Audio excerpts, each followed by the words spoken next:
राधे राधे। आज हम the halving principal का आखिरी सेशन बताने जा रहे हैं, तो चलिए स्टार्ट करते हैं। आखिरी सेशन में हमारा दिया गया है position of half length forms. ठीक है, तो position of half length forms में दिया है अपवर्ड और डाउनवर्ड हाफ लेंथ कैरेक्टर। जो अपवर्ड और डाउनवर्ड हाफ लेंथ कैरेक्टर्स हैं मस्ट नॉट बी रिटन, वो लिखे नहीं जा सकते हैं थ्रू द लाइन के पार for the indication of vowels.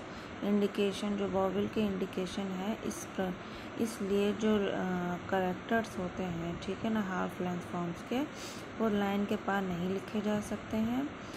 Where the first up stroke, जहाँ पर फर्स्ट अप स्ट्रोक होता है, ठीक है, और फर्स्ट डाउन स्ट्रोक, और जो फर्स्ट डाउन स्ट्रोक होता है, ठीक है, is an outline is half length.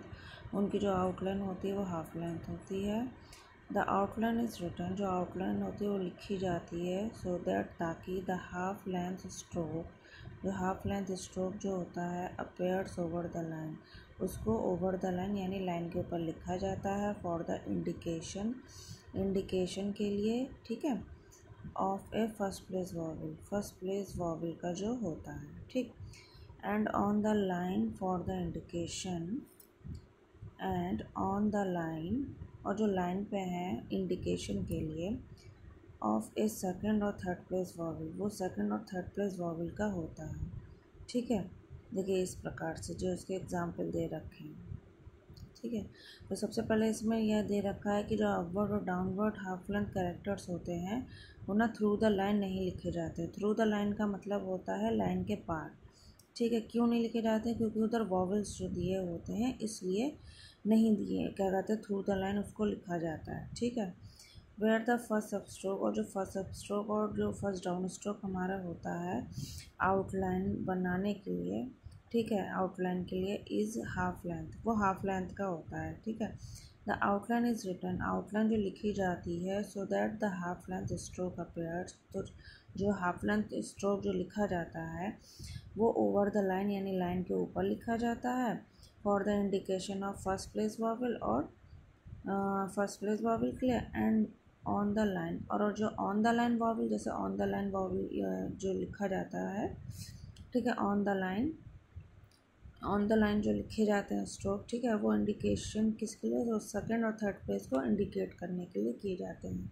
तो जब ऐसा होता है ना, तो फिर क्या कहते हैं, उसको थ्रू द लाइन बनाने की कोई ज़रूरत नहीं होती। इसलिए क्या है, हाल्विंग प्रिंसिपल में थ्रू द लाइन कोई भी आपको देखेंगे कि मतलब स्ट्रोक बनाने की ज़रूरत नहीं पड़ेगी।